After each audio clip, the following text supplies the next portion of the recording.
Hi, this is David Bratanek with Coldwell Banker Southwest Realty. Today we're going to talk about stage 5 of the home buying process, which is looking for your new home. So this portion kind of really meshes into the last one, which is the market education phase. And a lot of people don't really realize that there is a difference between these two. So as I described in the market education phase, you're out looking at houses to try to figure out what works for you and what the price point is and what the neighborhoods are like and all that kind of thing. And then as you move forward, eventually you stop looking at those details and you start looking at, should I buy this particular house? Now that can happen in the market education phase. I have had a few buyers who bought the very first house that they saw and were extremely happy with them. It just so happened that the first one we saw, they fell in love with, and that's totally fine. There's nothing wrong with that. But having some time in the market to understand everything is never a bad idea. Obviously, if that first one comes up, that's why we have you do your financial information well ahead of this, so that if that right one comes up, you're ready to go on it. But as we sort of transition down the line, what we end up starting to look at are a little bit closer on the finer details of the house. But we already know the location is good from the market education stage. We know you can afford it from the market education stage. We know that these are layouts that you like. You've seen the finishes online, and so you're going to start to look a little bit closer at those finishes on these houses. You're going to look at the baseboards and at the flooring, and you're going to check to make sure if the tiles wobble or anything like that. I would also recommend that you check out the major components of the house, and I do this on every showing, but look at the condition and the age of the roof, the furnace, the air conditioner, the windows, and don't forget the electrical panel. Electrical panels are often things people don't really think about because they don't use them that often. It's very rare that you're actually going down, turning on and off breakers, or taking out the fuses. These are not things that you do every single day, so people often forget to look for them. You turn the light on and it works.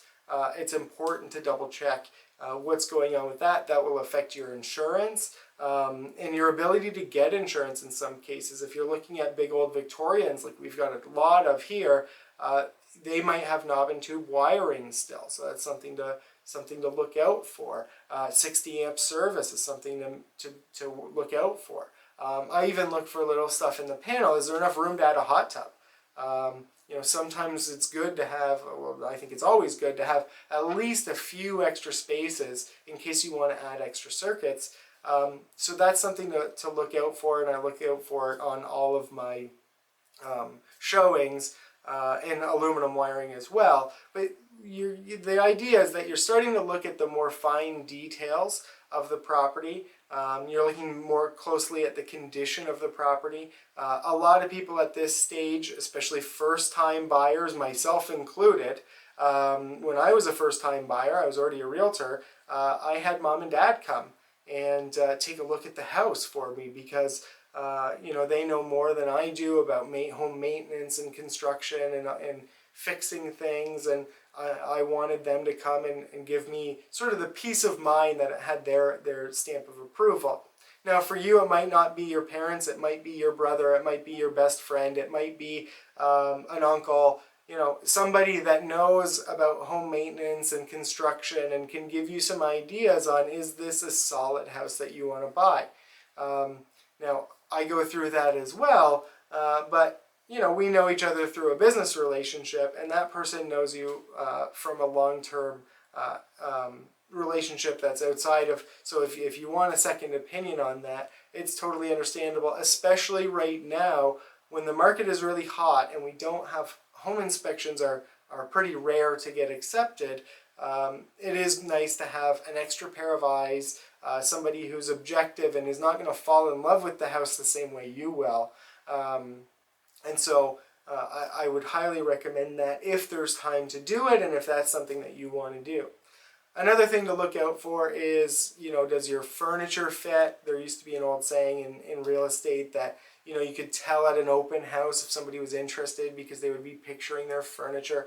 It's actually true. People, if they're thinking about, if they're not sure about the area, they're not picturing their furniture inside that house. But if you are there and you know the neighborhood, you know the layout, you know the condition, all of those things you like, you start to think about, will my dining room table fit? And sometimes you have specific, this is part of the market education phase, you have specific things that you know you need in the house. And one of them is typically a dining room table is a pretty common one that, well, we've had that in the family for 100 years and we've got to have a place to put it. Or I play pool every day, I need a room for my pool table, same kind of thing. All of these furniture ideas are important, and it also costs a lot of money to replace all your furniture because it doesn't fit in your new house. So you start to look at those more fine details in this, and then you start thinking about, should we be making an offer? You're also pay attention to the offer date a little bit closer. You're just kind of honing in on the property a little bit more, and as such, it does take a little bit longer to go through the property. You might spend more time thinking about it or asking questions, and there's nothing wrong with asking questions. If I don't know the answers, I will find them out for you. We do have a sheet that I give, that I have and I give you at the start of every showing that's got all this information, but not all the information is on there. So if something else comes up that you think of, let me know, and I'll reach out to the agent and get it done. Call them and say, this is the question we had, this is the problem we've got, whatever it is, and we can get that sorted for you. So at this stage, what you're doing is really looking closely at the house. You're starting to look only at the houses that you realistically will want to buy, because if you know that 2 stories don't work, or bungalows, you don't like the bungalows, so you're saying then we're not going to go see those anymore. We're only looking at houses that work for you, and that's basically it. This is where you actually start to look for the house that you want to buy. If you have any questions about this, feel free to let me know, and thanks and have a great day. Thank you for watching my video. Please like and subscribe if you'd like to hear more from me. If you have comments, please leave them in the comment section below, or contact me. All of my contact information is beside me and below me in the description. Have a great day.